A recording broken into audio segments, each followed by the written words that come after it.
السلام علیکم ورحمۃ اللہ تعالی وبرکاتہ۔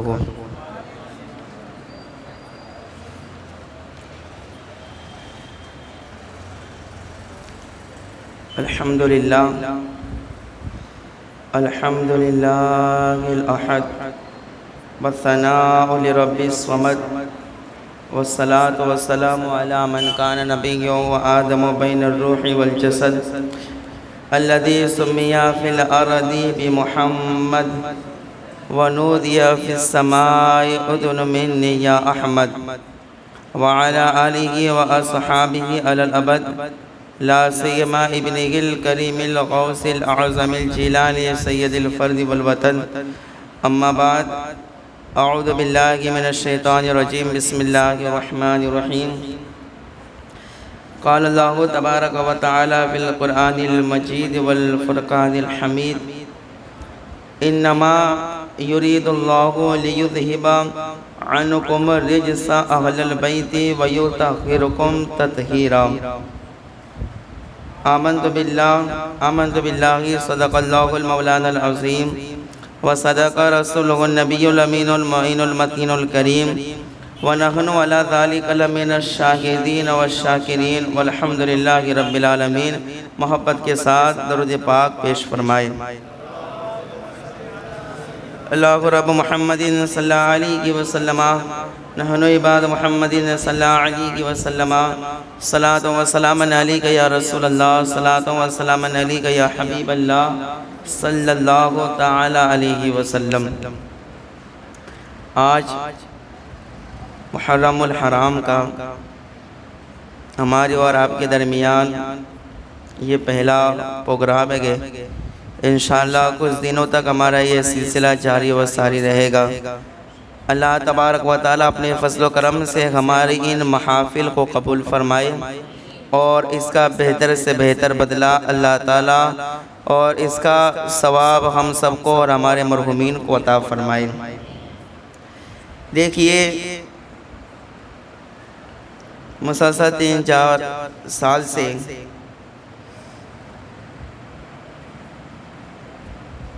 اہل بیت رضوان اللہ تعالی علیہم اجمعین کا اہل بیت سے لے کر کربلا کا آخری منظر اور کربلا کے واقعات آپ کے سامنے عرض کیے جاتے گئے اور آپ سماعت کرتے گئے۔ اس سال انشاءاللہ تعالی الگ الگ ٹاپک پر اور کچھ موضوعات آپ کے سامنے رکھے جائیں گے، اس نیت کے ساتھ کہ آپ اسے سنیں اور اس پر عمل کرنے کی بھی کوشش کریں۔ یاد رکھیں آج کل بڑا فتنوں کا دور ہے اور عیش و آرام کا ایسا اب وقت چلا گیا کہ لوگوں کو اب علم دین سیکھنے کی طرف رغبت بہت کم ہو گئی ہے۔ علم دین سیکھنا، سکھانا، پڑھنا، پڑھانا رغبت بہت کم ہو گئی ہے۔ 1 گھنٹہ کیا اگر مسلسل 5 گھنٹے بھی اگر انسان دنیاوی باتوں میں لگا رہے تو اس سے احساس تک نہیں ہوتا کہ میرے 5 گھنٹے گزر گئے، لیکن علم دین کی محفل میں اگر آدھا گھنٹہ بھی گزرتا ہے تو بڑا مشکل سے گزرتا ہے۔ یہ وہ دور چل رہا ہے کہ آقا علیہ الصلوۃ والسلام نے ارشاد فرمایا تھا کہ قیامت کے قریب ایسا دور آئے گا کہ دین پر قائم رہنا اتنا مشکل ہو جائے گا جیسے ہاتھ پہ انگارہ رکھنا۔ یہ وہ زبردست اور خطرناک دور چل رہا ہے۔ ایسے دور میں ہم شہدائے کرب و بلا کا ذکر کرتے ہیں اور کراتے ہیں، دعا کرتے ہیں کہ اللہ تعالیٰ اہل بیت کے ذکر کے صدقے میں دنیا اور آخرت میں ہم سب کو کامیابی عطا فرمائے۔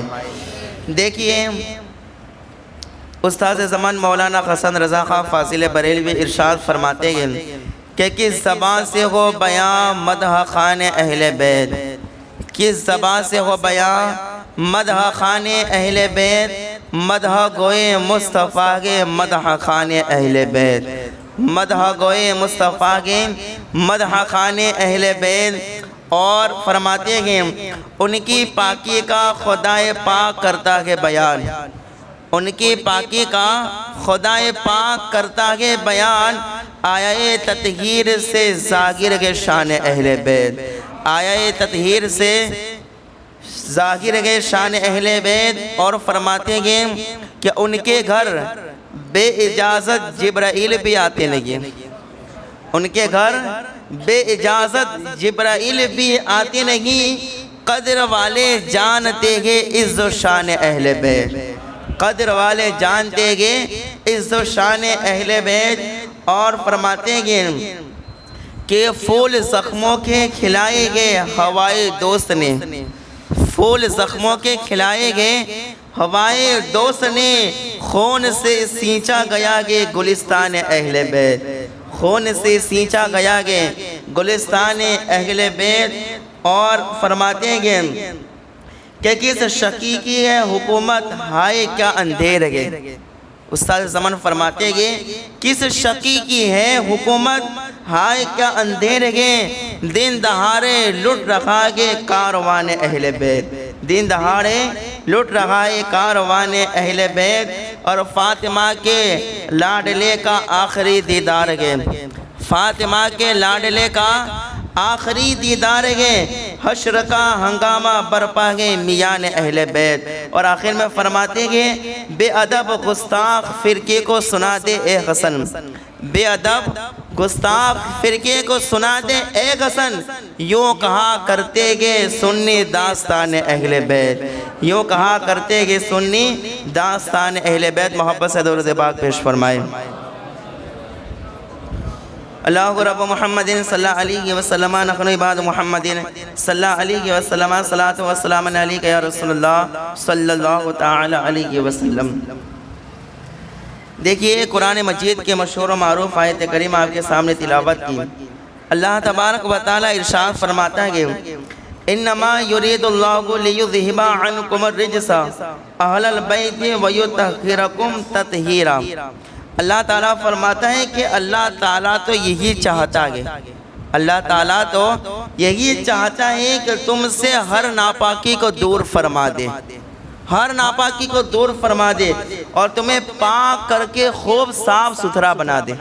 اللہ تعالیٰ یہی چاہتا ہے اہل بیت کو پاک صاف بنا دے، ہر ناپاکی کو اللہ تعالیٰ ان سے دور فرما دے۔ اس آیت کریمہ میں ایک لفظ ہے رجس۔ رجس کا مطلب کیا ہوتا ہے؟ رجس جو ہے وہ گناہ پر بولا جاتا ہے، رجس جو ہے وہ عذاب پر بولا جاتا ہے۔ اسی طریقے سے نجاستوں پر رجس کا لفظ بولا جاتا ہے اور نقائص کے معنی پر رجس کا لفظ بولا جاتا ہے۔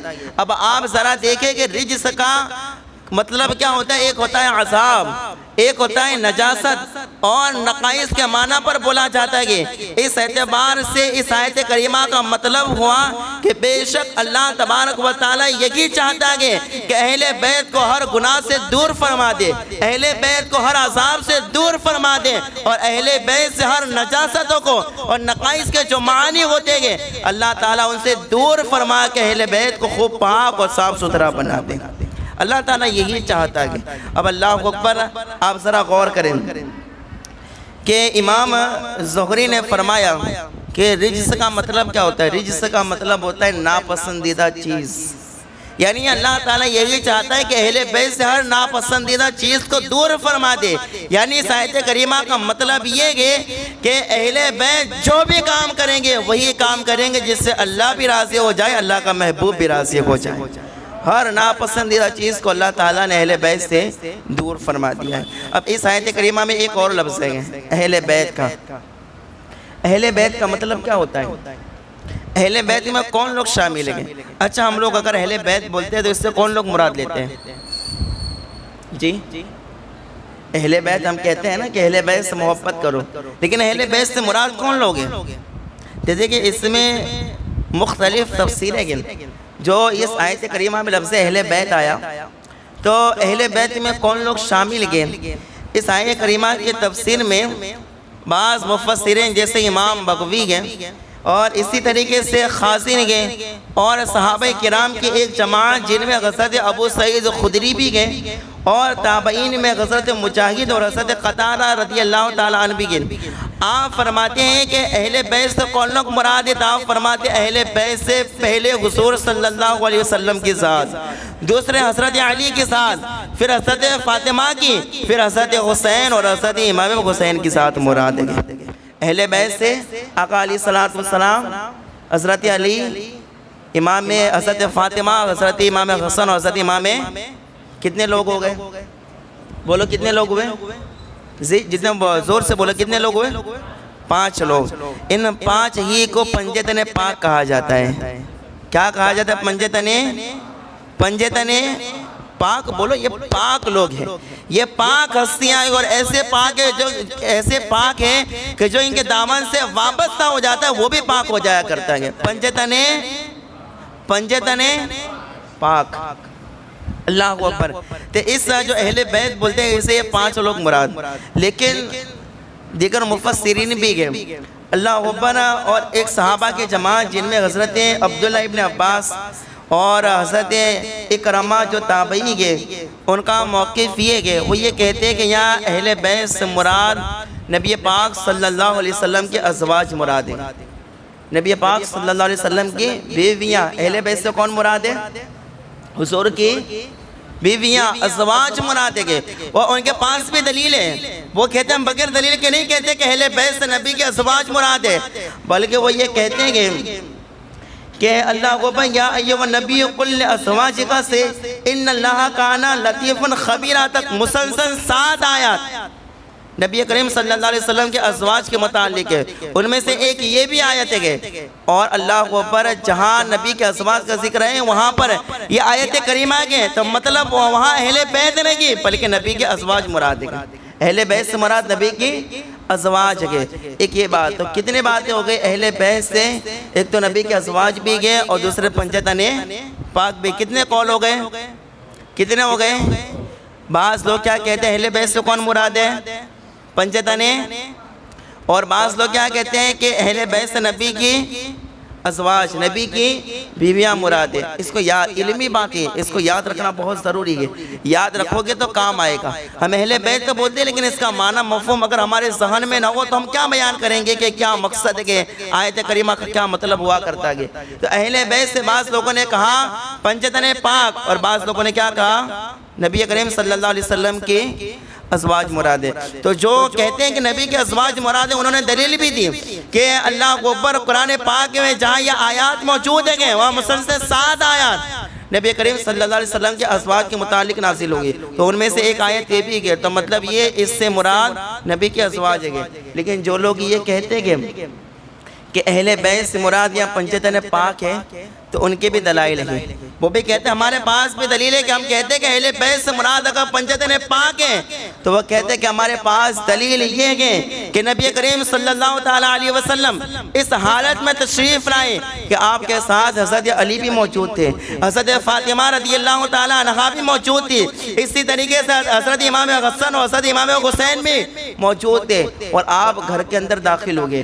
روایت کے اندر آتا ہے کہ حضرت علی مرتضیٰ رضی اللہ تعالیٰ عنہ اور حضرت فاطمہ زہرا رضی اللہ تعالیٰ عنہا کو حضور صلی اللہ علیہ وسلم نے اپنے قریب کیا۔ جب گھر میں داخل ہوئے اپنے قریب حضرت علی کو کیا اور حضرت فاطمہ زہرا رضی اللہ تعالیٰ عنہا، اور ایک اپنی ران مبارک پر امام حسن کو بٹھایا اور ایک ران پر امام حسین رضی اللہ تعالیٰ عنہ کو بٹھایا، اور اللہ اکبر اپنی چادر مبارک لپیٹی۔ کون کون موجود ہیں؟ آقا علیہ الصلوۃ والسلام اور حضرت علی، حضرت فاطمہ، اور ایک ران پر حضرت امام حسن ہے اور ایک ران پر حضرت امام حسین ہے۔ آپ پاس تشریف فرمائے، حضور صلی اللہ علیہ وسلم نے چادر کو لپیٹا، اور لپیٹنے کے بعد پھر آپ نے یہ آیت کریمہ تلاوت فرمائی کہ انما یرید اللہ لیذھب عنکم الرجس اہل البیت ویطہرکم تطہیرا۔ آیت کریمہ حضور نے تلاوت فرمائی کہ اللہ تعالیٰ یہی چاہتا ہے کہ اہل بیت سے ناپاکی کو دور فرما کر اہل بیت کو پاک و صاف ستھرا بناتے ہیں، اور یہ چادر میں لپیٹ کر فرمایا۔ تو اللہ ابا جو لوگ پنجتن پاک مراد لیتے وہ یہ کہتے ہیں کہ اس روایت سے، اس حدیث سے بات ظاہر ہوتی ہے کہ اہل بیت سے مراد پنجتن پاک ہے۔ اہل بیت سے مراد کون ہے؟ پنجتن پاک ہے۔ اور اللہ اکبر ایک روایت میں یوں بھی گئے کہ حضور صلی اللہ علیہ وسلم نے چادر میں لپیٹا اور لپیٹنے کے بعد ارشاد فرمایا اللہم ہؤلاء اہل بیت فاذھب عنہم الرجس وطہرہم تطہیرا۔ حضور صلی اللہ علیہ وسلم نے فرمایا اے اللہ یہ میرے اہل بیت ہیں تو ان سے ہر ناپاکی کو دور فرما اور انہیں پاک صاف ستھرا بنا دے۔ یہ حضور صلی اللہ علیہ وسلم نے ارشاد فرمایا۔ تو بعض جو یہ کہتے ہیں کہ پنجتن پاک مراد ہے وہ یہ دلائل پیش کرتے گئے کہ اللہ اکبر، یہاں حضور صلی اللہ علیہ وسلم نے چادر لپیٹ کر اللہ اکبر یہ آیت کریمہ تلاوت فرمائی یا حضور صلی اللہ علیہ وسلم نے یہ جملہ ارشاد فرمایا۔ اور روایت میں یہ بھی آتا ہے کہ جب چادر میں 4 لوگوں کو لپیٹا تو اللہ اکبر اس وقت حضور صلی اللہ علیہ وسلم کی ایک بیوی جن کا نام ہے ام المؤمنین حضرت ام سلمہ رضی اللہ تعالیٰ عنہ، آپ نے چادر ہٹا کے اندر جانے کی کوشش کی تو حضور صلی اللہ علیہ وسلم نے ان سے چادر کو کھینچ لیا۔ ان کو کیا کر لیا؟ چادر کو، حضرت ام سلمہ نے چادر کو پکڑا، حضور صلی اللہ علیہ وسلم نے چادر کو کھینچ لیا اور اللہ کو بعد حضرت ام سلمہ نے عرض کیا یا رسول اللہ صلی اللہ تعالیٰ علیہ وسلم کیا میں اس میں شامل نہیں ہوں؟ کیا میں اہل بیت میں سے نہیں ہوں؟ تو نبی پاک صلی اللہ علیہ وسلم نے فرمایا، آپ نے فرمایا انکی من ازواج النبی صلی اللہ علیہ وسلم علی خیر۔ حضور صلی اللہ علیہ وسلم نے فرمایا کہ تم نبی کی بیویوں میں سے ہو اور تم خیر پر ہو، تم کیا ہو؟ خیر پر ہو۔ تو آپ نے 4 نفوس قدسیہ کو چادر میں لپیٹ کے فرمایا کہ اہل بیت سے مراد کون ہے؟ کہ پنجتن، بولو پنجتن پاک مراد ہے، پنجتن پاک مراد ہے۔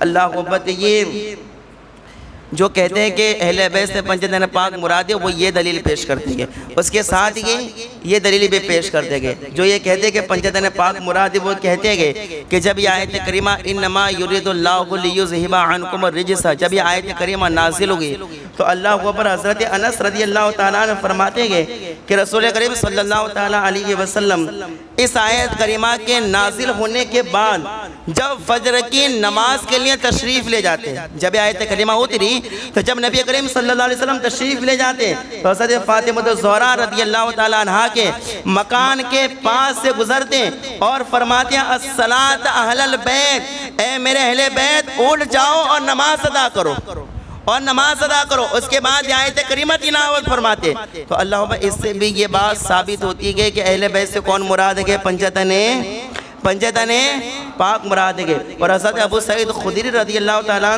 سے روایت ہے، وہ فرماتے ہیں کہ اس آیت کریمہ کے نازل ہونے کے بعد 40 روز تک صبح کی نماز کے لیے جب حضور تشریف لے جاتے تو 40 روز تک حضرت فاطمہ کے مکان کے قریب سے گزرتے اور آپ فرماتے السلام علیکم اہل البیت ورحمۃ اللہ وبرکاتہ، الصلاۃ رحمکم اللہ۔ حضور یہ ارشاد فرماتے کہ اہل بیت اٹھ جاؤ، اللہ تعالیٰ تم پر سلامتی نازل فرمائے، برکتی نازل فرمائے، تم اہل بیتوں کو نماز ادا کیا کرو، نماز پڑھا کرو۔ کہ اس سے بھی ثابت ہوا 40 روز تک حضور صلی اللہ علیہ وسلم تشریف لے گئے۔ تو اہل بیت سے مراد کون ہے؟ پنجتن، بولو کون مراد ہے؟ پنجتن پاک مراد ہے۔ اور اسی طریقے سے اللہ اوپر ایک اور روایت میں ہے جسے حضرت عبداللہ ابن عباس رضی اللہ تعالیٰ عنہما سے روایت ہے، وہ فرماتے ہیں کہ حضور کا یہ طریقہ 7 مہینے تک جاری رہا۔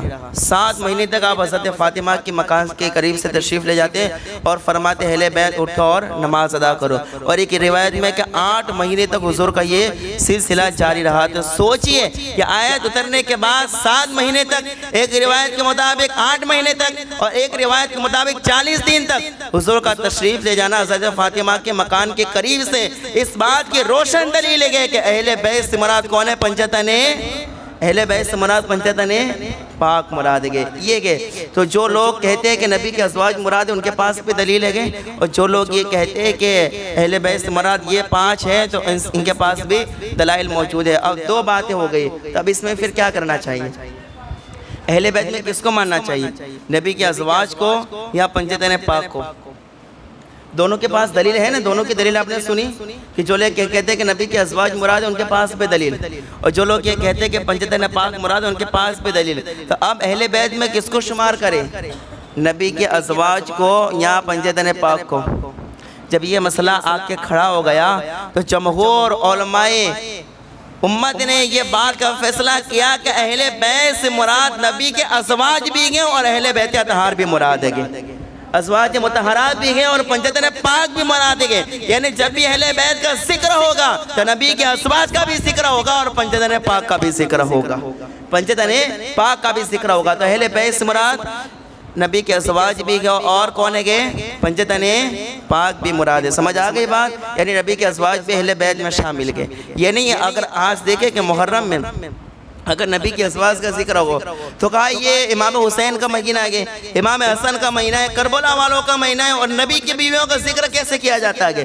اللہ کو یاد رکھنا، نبی اہل بیت میں نبی کے ازواج بھی شامل گئے اور پنجتن پاک بھی شامل گئے. اللہ کو لیکن ایک اور بات، ایک اور تفسیر میں نے جو پڑھی آپ کا دل خوش ہو جائے گا اگر آپ سننے کے موڈ میں درود شریف پیش کر لیں ایک مرتبہ. اللہم صلی علی سیدنا و نبینا مولانا محمد معدن الجود والکرم و آلہ بارک وسلم. صلاۃ و سلام علیک یا رسول اللہ صلی اللہ تعالیٰ علیہ وسلم.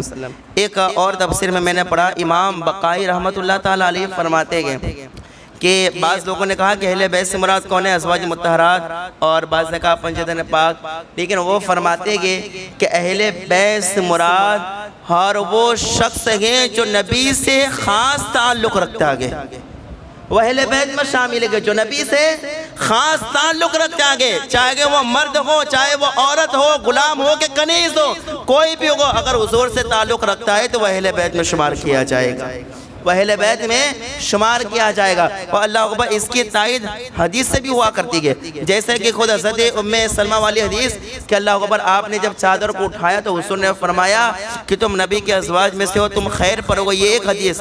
اور اللہ اکبر بہقی وغیرہ کی روایت میں یہ بھی گئے کہ جب حضور صلی اللہ تعالیٰ علیہ وسلم نے حضرت علی، فاطمہ، حسن، حسین کو جب چادر میں لپیٹا تو اس وقت اللہ اکبر حضرت واصلہ بن اسقع، ایک صحابی گئے، کیا نام ہے؟ واصلہ بن اسقع رضی اللہ تعالیٰ عنہ، جو اصحاب صفہ میں سے گئے. انہوں نے عرض کیا یا رسول اللہ صلی اللہ تعالیٰ علیہ وسلم کیا میں اہل بیت میں سے ہوں یا نہیں ہوں؟ واصلہ بن اسقع نے کہا کیا میں اہل بیت میں سے ہوں یا نہیں ہوں؟ تو نبی کریم صلی اللہ علیہ وسلم نے فرمایا وَأَنْتَ مِنْ أَهْلِ، اے واصلہ تم بھی میرے اہل بیت میں شامل ہو، تم بھی میرے اہل بیت ہو. اور اسی طریقے سے حضرت سلمان فارسی کے تعلق سے آقا علیہ السلام نے ارشاد فرمایا سلمان منا اہل البیت، سلمان ہمارے اہل بیت میں سے ہے، سلمان کا ہمارے اہل بیت میں سے ہے. امام بقائی فرماتے ہیں جس کا حضور سے خاص تعلق ہے وہ اہل بیت میں شمار کیا جائے گا. تو سمجھ میں آیا صحابہ کا تعلق حضور سے کیسا ہے؟ صحابہ کا تعلق حضور سے کیسا ہے؟ ابو بکر صدیق کا، عمر فاروق، عثمان غنی، مولا کائنات کا تعلق کیسا ہے؟ تو صحابہ اور ہر وہ شخص جو حضور صلی اللہ علیہ وسلم سے خاص تعلق رکھتا ہے، خاص وابستگی رکھتا ہے، وہ اہل بیت میں شامل ہے. اللہ کو پتہ اہل بیت میں نبی کے ازواج بھی گئے، اہل بیت میں اللہ ابا جنہیں آقا علیہ السلام نے شامل کیا وہ بھی گئے، اور اللہ ابا پنجتن پاک بھی گئے. آپ نے یہ اتنی بات سماعت کر لی کہ اہل بیت میں کون کون لوگ مراد ہیں اور دلائل کے ساتھ. لیکن اب آگے کی بات سنیں. خاص جگہوں پر حضور صلی اللہ علیہ وسلم نے جہاں اہل بیت ارشاد فرمایا وہاں اللہ ابا خصوص بالخصوص جو مراد ہیں وہاں حضرت علی، فاطمہ، حسن، حسین مراد ہیں.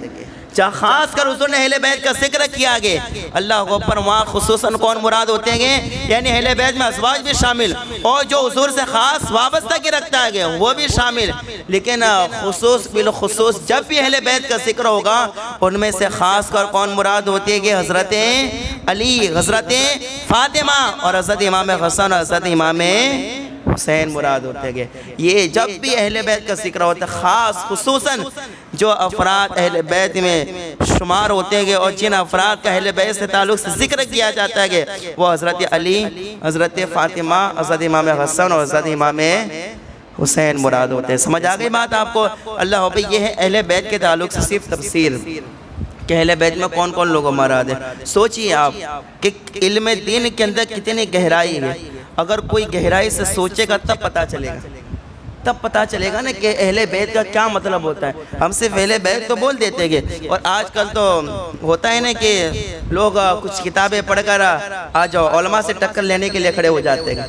سمجھ آ رہی ہے بات کو؟ آج اردو کی چند کتابیں جیسے تعمیر ادب وغیرہ پڑھ لیں اور کہتے ہیں کہ ہم ہی امام بخاری گئے، ہم ہی امام مسلم گئے اور ہم ہی اعلیٰ حضرت وہی سب کچھ بن جاتے گئے. یاد رکھنا، عالم بننا، کتابوں کو سمجھنا ہر ایک کے بس کی بات نہیں ہوتی ہے۔ قرآن پڑھ کے قرآن کی تفسیر کو سمجھنا ہر ایک کے بس کی بات نہیں ہوتی ہے۔ حدیث پڑھ کے حدیث کو سمجھنا ہر ایک کے بس کی بات نہیں ہوتی ہے۔ حدیث پڑھ کے وہی سمجھتا ہے، قرآن پڑھ کے وہی سمجھتا ہے جسے اللہ رسول سے سچی محبت ہوا کرتی ہے، جس پر اللہ کا خاص فضل شامل ہو جاتا ہے۔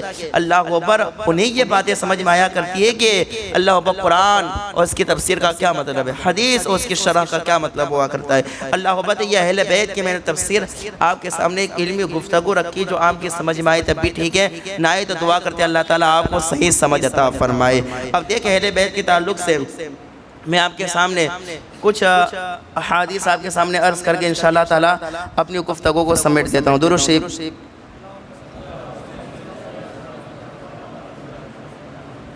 اللہ رب محمد صلی اللہ علیہ وسلم نحن عباد محمد صلی اللہ علیہ وسلم۔ اہل بیت کے تعلق سے میرے آقا نے کیا فرمایا؟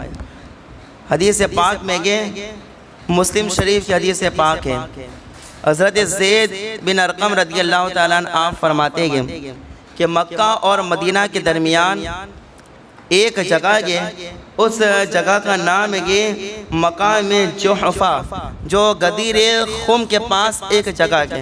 کہا اس جگہ آقا علیہ السلام تشریف فرما ہوئے، صحابہ بھی موجود تھے۔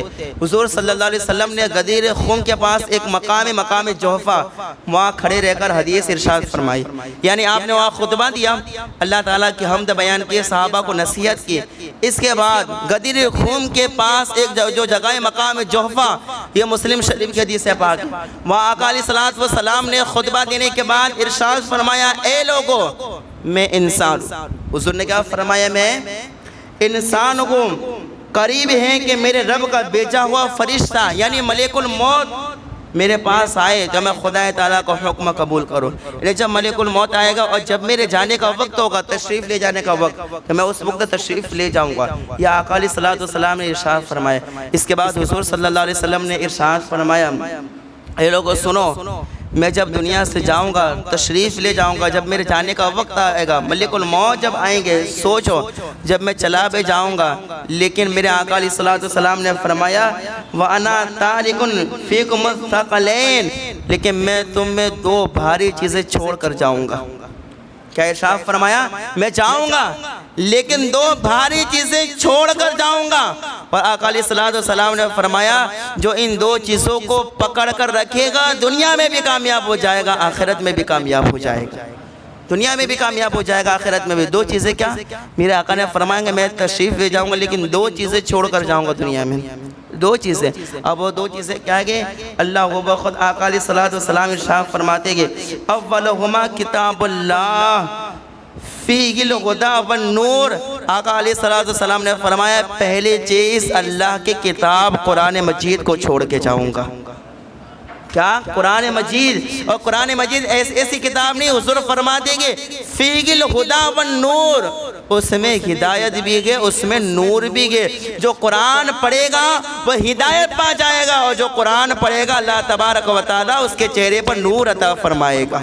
یعنی قرآن چھوڑ کے جا رہا ہوں، ایک ہے قرآن، حضور نے کیا فرمایا؟ ایک قرآن، اور دوسری کیا چیز ہے؟ آقا علیہ السلام ارشاد فرماتے ہیں وَأَهْلُ بَيْتِ، دوسری چیز ہے کہ میرے اہل بیت۔ کیا فرمایا؟ دنیا میں دو بھاری چیزیں چھوڑ کر جا رہا ہوں، اور فرمایا پہلی چیز کیا ہے؟ کتاب اللہ، اللہ کی کتاب، اور دوسری چیز کیا ہے؟ بولو زور سے، اہل بیت۔ میرا آقا نے فرمایا دوسری ہے میرے اہل بیت۔ اگر میرے جانے کے بعد بھی اگر کسی نے میرے اہل بیت کا دامن تھام کے رکھا، گویا اس نے حضور کا دامن تھام کے رکھا۔ میرے آقا نے فرمایا کہ اللہ اوپر میرے جانے کے بعد اگر کسی نے میرے اہل بیت کی خدمت کی، گویا اس نے مصطفیٰ کریم کی خدمت کر لی گئے، اور جس نے میرے اہل بیت کے ساتھ اچھا سلوک کیا، میرے آقا فرماتے ہیں اس نے گویا محمد عربی کے ساتھ سلوک کیا، اور جس نے اہل بیت کے ساتھ محبت کی، گویا اس نے اللہ اس کے رسول سے محبت کر لی۔ یہ اہل بیت ہے کہ میرے آقا نے فرمایا میں کتاب چھوڑ کے جاؤں گا، میری اہل بیت چھوڑ کے جاؤں گا۔ تو آج بھی اہل بیت موجود ہے، اور قیامت تک جب تک اہل بیت دنیا میں ہے وہاں تک دنیا میں کبھی بھی اللہ اکبر جو ظلم و ستم ہوں گے ہوتے رہیں گے، لیکن جب تک اہل بیت دنیا میں ہے اللہ تعالیٰ اپنی رحمتوں کا نزول فرمائے گا۔ یہ اہل بیت ہمارے لیے امن گئے، جب تک اہل بیت ہے ہمارا گزارا چلتا رہے گا۔ اور آج ہم اہل بیت کے ٹکڑوں پر ہی پڑ لگے گے، ہم اہل بیت کو نہیں دے رہے ہیں۔ سمجھ آ رہی ہے بات؟ ہم اہل بیت کو کچھ نہیں دے سکتے کہ سب کچھ اہل بیت کا ہی کھا رہے گے، اہل بیت کے ہی ٹکڑوں پر پڑ لگیں گے۔ اور اگر اہل بیت کے ٹکڑے ملنا بند ہو گئے تو زندگی برباد ہو جائے گی۔ اہل بیت کے ٹکڑے کھا کھا کے ہم نے آج اپنی جوانی کو بھی گزارا اور بڑھاپے کے منزل میں گئے، اور دعا کرتے ہیں اللہ جب تک زندہ رکھ اپنے محبوب کے اہل بیت کے ٹکڑوں پر زندہ رکھ۔ ہم تو ہمیشہ یہ دعا کرتے گئے، حضور پاک صلی اللہ علیہ وسلم فرما کر گئے کہ میں دو چیزیں چھوڑ کر جاؤں گا، ایک کیا ہے کتاب اللہ کی، اور دوسری چیز کیا ہے قرآن، دوسری چیز کیا ہے اہل بیت ہے۔ اہل بیت اور اہل بیت کے تعلق سے اللہ اکبر آقا علیہ الصلوۃ والسلام نے کیا ارشاد فرمایا؟ ترمذی شریف کی حدیث ہے پاک، یہ دوسری حدیث پیش کرنے لگا ہوں، دھیان سے سنیے گا۔ حضرت جابر رضی اللہ تعالیٰ عنہ بیان فرماتے ہیں کہ میں نے حجۃ الوداع میں عرفہ کے دن رسول پاک صلی اللہ تعالیٰ علیہ وسلم کو اس حالت میں دیکھا کہ حضور صلی اللہ علیہ وسلم اونٹنی پر سوار تھے۔ کس پر سوار تھے حضور؟ اونٹنی پر سوار تھے، اور اللہ اکبر خطبہ دے رہے تھے۔ اور حضرت جابر فرماتے میں نے جب حضور خطبہ دے رہے تھے تو میں نے سنا حضور فرما رہے تھے یا ایھا الناس انی ترکت فیکم ما ان اخذتم بہ لن تضلوا کتاب اللہ وعترتی اغلی بیتی۔ میرے آقا علیہ الصلوۃ والسلام نے ارشاد فرمایا، حضرت جابر فرماتے ہیں کہ حضور صلی اللہ علیہ وسلم نے فرمایا اے لوگو میں تم میں دو چیزیں چھوڑ کر جا رہا ہوں، اگر ان دونوں چیزوں کو پکڑ لو گے کبھی بھی گمراہ نہیں ہوگے۔ کیا فرمایا؟ کبھی گمراہ، بولو کبھی گمراہ۔ اب وہ دو چیزیں کیا ہیں؟ آقا علیہ الصلوۃ والسلام نے فرمایا کتاب اللہ و اطرتی، فرمایا ایک ہے اللہ کی کتاب اور ایک ہے میرے اہل بیت، یعنی اگر اللہ کی کتاب قرآن مجید کو تھامے رکھا کبھی گمراہ، اور ایک اہل بیت، اہل بیت سے جو وابستہ ہو جاتے وہ کبھی گمراہ ہوتے ہیں۔ بولو کبھی گمراہ ہوتے ہیں۔ اہل بیت کی محبت گمراہی سے بچا لیتی ہے۔ سوچئے اہل بیت کی محبت کس سے بچاتی ہے؟ گمراہی سے بچا لیتی ہے۔ تو سوچئے پھر اہل بیت سے محبت کرنی چاہیے کہ ان سے بغض رکھنا چاہیے؟ بولو کیا ہونی چاہیے؟ اہل بیت سے محبت ہونی چاہیے۔ جو سید زادے ہیں، نبی کے آل ہیں، نبی کی اولاد ہیں، ان سے محبت کرو، ایمان بھی سلامت رہے گا، عقیدہ بھی سلامت رہے گا، اور بدعقیدہ سے ہمیشہ محفوظ رہو گے اگر اہل بیت کا دامن تھام کے رکھا گے۔ اللہ اکبر، یہ اہل بیت ہے۔ اللہ اکبر، ایک آخری حدیث آپ کے سامنے عرض کروں۔ جو لوگ اہل بیت سے نفرت اور بغض جو رکھے نا وہ حدیث پاک سنیں، حوالہ بھی دیکھ لیں۔ وہ طبرانی حاکم حضرت عبداللہ ابن عباس رضی اللہ تعالیٰ عنہما سے روایت کرتے گئے کہ رسول پاک صلی اللہ علیہ وسلم نے فرمایا، دیکھیں اہل بیت سے نفرت کرنے والوں کے تعلق سے حضور نے کیا فرمایا کہ جو میرے اہل بیت سے نفرت رکھے گا، بغض رکھے گا، اناد دشمنی رکھے گا، تو پھر اس کا انجام دیکھو۔ آقا علیہ الصلوۃ والسلام نے فرمایا کہ لو ان رجلا صعید بین الرکن والمقام فصلى وصام ثم مات وهو مبغض لأہل بیت محمد صلی اللہ علیہ وسلم دخل النار۔ حضور صلی اللہ علیہ وسلم نے فرمایا کہ خانہ کعبہ کے ایک حصے اور مقام ابراہیم کے درمیان، ایک ہے مقام ابراہیم اور ایک ہے خانہ کعبہ کا ایک حصہ، اگر دو حصوں کے درمیان اگر کوئی نماز پڑھے اور روزہ رکھے اور اسی جگہ پر مر جائے، کتنی عظیم موت ہے یہ بتاؤ۔ مقام ابراہیم کے سامنے مرنا، خانہ کعبہ کے سامنے مرنا کتنی عظیم موت ہے۔ وہ مقدر میں جس کے ہو انہی کو ایسی موت آتی ہے کہ میرے آقا نے کیا فرمایا کہ جو مقام ابراہیم کے درمیان بھی مر جائے، روزہ بھی رکھتا ہو، نماز بھی پڑھتا ہو، لیکن فرمایا اگر اہل بیت کی گستاخی اور اہل بیت کے بغض سے مرا ہے تو ایسی مقدس جگہ پر مرنے والا بھی دخل النار، جہنم میں چلا جائے گا، جہنم میں داخل ہوگا۔ اگر وہ مقام ابراہیم کے درمیان روزے رکھے، نمازیں پڑھے، ماتھا گھس ڈالے، سب کچھ کرے، لیکن اگر مرا کس کے بغض میں ہے؟ اہل بیت کے، تو وہ کبھی بھی جنتی ہو سکتا نہیں ہے۔ تو ذرا اس سے سوچے کہ اہل بیت کی محبت کیا چیز ہے۔ اللہ تعالیٰ ہم سب کو اہل بیت کی محبت نصیب فرمائے، اور اللہ اکبر، اہل بیت کی اگر محبت دل میں جا گھسی گے، اس لیے ہمیشہ دعا کیا کرے کہ اللہ ہم سب کو اہل بیت کی محبت میں جینے مرنے کی توفیق عطا فرما، اہل بیت کی سچی محبت نصیب فرما۔